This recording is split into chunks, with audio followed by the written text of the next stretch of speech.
Today marks Indigenous Veterans Day. There are ceremonies being held across the country. Here in Toronto, a special ceremony at City Hall, including a smudging ceremony to start off. CP24's Melissa Duggan joining us from the Spirit Garden, and now with what we have had ongoing this morning, Melissa.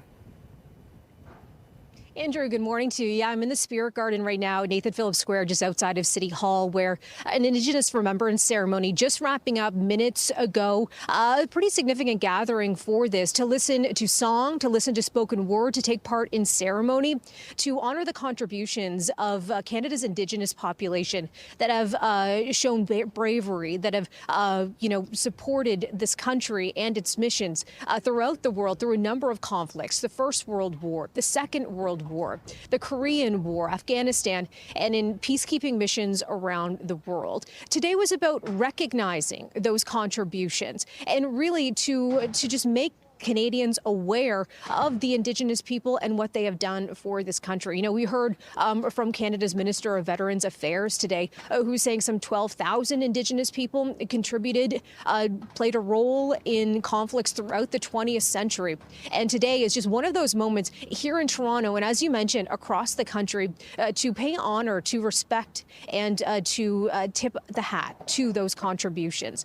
A number of dignitaries in attendance today, among those Mayor Olivia Chow and Ontario's Lieutenant Governor Edith Dumont. I want to share some of their reflections that they shared with us.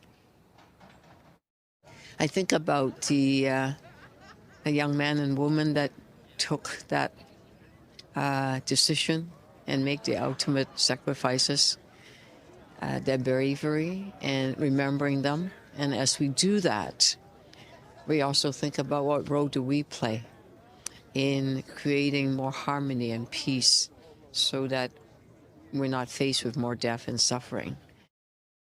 I like the fact that in Toronto, we gather together. It's an amazing city where we can gather together.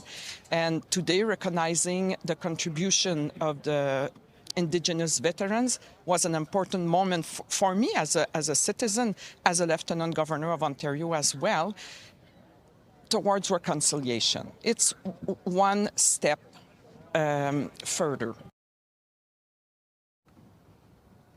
A sacred fire was lit as part of the ceremony. There's also a sharing circle where a number of people stepped up in front of the audience that was gathered here today to talk about their contributions, to talk about the contributions of their family members, to share the story and just make people more aware of this situation and of those contributions made by Indigenous people.